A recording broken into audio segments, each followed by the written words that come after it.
Hi అండి, welcome to my channel. నేను మీ రాజీ. ఎలా ఉన్నారు అందరూ? బాగానే ఉంటారు కదా, ఎందుకంటే మనం బాగుంటే మన చుట్టూ ఉన్న వాళ్ళందరూ బాగుంటారు. కానీ ఒక అమ్మాయికి, అదే ఒక మ్యారీడ్ అమ్మాయికి, ఒక మదర్గా ఉన్న అమ్మాయికి బాగుండాలి అంటే డెఫినెట్గా తన చుట్టూ ఉన్న వాళ్ళు ఎలా ఉన్నా తన హస్బెండ్ మాత్రం బాగుండాలండి.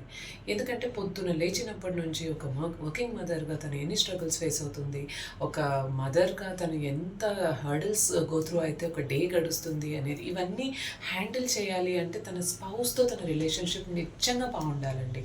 ఆ రిలేషన్షిప్ బాగుండాలి అంటే ఒక 2-3 ఫ్యాక్టర్స్ గురించి ఈరోజు మాట్లాడుకుందామండి. నెంబర్ 1, మేబీ మార్నింగ్ వైబ్ అనొచ్చు.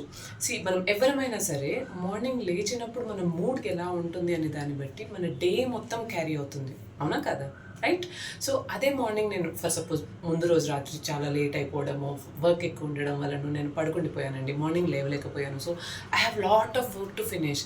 అదే ఆ మార్నింగ్ రోజు నన్ను మా హస్బెండ్ లేచి మార్నింగ్ బెడ్ కాఫీతో నన్ను లేపి కొంచెం రిలాక్స్ అయ్యి తర్వాత నా వర్క్ స్టార్ట్ చేసుకోవడానికి ఎంత బాగుంటుంది చెప్పండి. So it's just a sweet gesture. నీకు ఒక కాఫీ ఇవ్వడం అనేది పెద్ద పని అయి ఉండొచ్చు, బట్ వైఫ్కి ఆ చిన్న జెస్టర్ వల్ల కూడా చాలా అంటే చాలా రిలాక్సేషన్ దొరుకుతుందండి.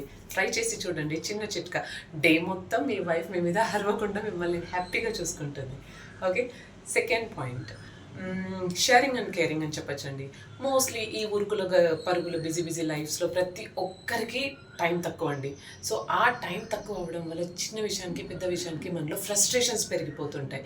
సో అవి తగ్గించుకోవాలి అంటే ఎయిదర్ మేడ్స్ని పెట్టుకోవాలి లేదా ఫ్యామిలీ మెంబర్ సపోర్ట్ కావాలి, ఇవన్నీ అనుకుంటాం, బట్ అవి అందరికీ దొరకవు. సో అలాంటి దొరకనప్పుడు మనకున్న ఓన్లీ పర్సన్ సపోర్ట్ ఇవ్వగలిగింది హస్బెండే. సో చిన్న విషయాలు లైక్ వెజిటబుల్స్ కట్ చేసి ఇవ్వడం, బట్టలు ఆరేయడం, పిల్లల్ని డ్రెస్అప్ చేయడం, లంచ్ బాక్సెస్ ప్యాక్ చేయడం, what ever he could do తనకు అర్థమైనందులో చేయడం వల్ల వర్క్ షేర్ అవుతుంది. అండ్ ఆటోమేటిక్గా వైఫ్ అండ్ హస్బెండ్ మధ్య రిలేషన్లో కేరింగ్ అండ్ రిలేషన్షిప్ బాండ్ చాలా ఇంప్రూవ్ అవుతుందండి. సో ఇది కూడా ట్రై చేసి చూడండి. ఆటోమేటిక్గా మీ కిడ్స్ కూడా మిమ్మల్ని చూసి చాలా మెస్మరైజ్ అవుతారు.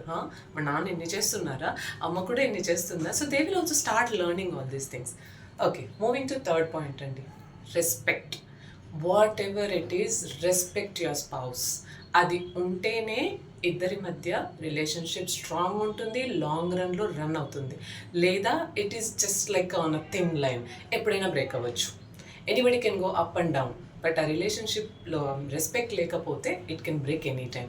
సో నేను అబ్జర్వ్ చేసిన point from many of my friends and couples, ఒకరి మీద ఒకరు అరవడం, ఎవరో ఒకరు నాదే డామినేషన్ ఉండాలి అని అనుకోవడం, నేను చెప్పింది వినవా నువ్వు అని అనుకోవడం, వాళ్ళ పేరెంట్స్ సైడ్ నుంచి ఫ్రస్ట్రేషన్ అంతా తెచ్చి వైఫ్ మీద పెట్టడం, లేదా వైఫ్ వాళ్ళ పేరెంట్స్ సైడ్ నుంచి హస్బెండ్ని లైక్ తక్కువ చేసి చూడడం, XYZ రీజన్ ఏదైనా అవ్వచ్చు.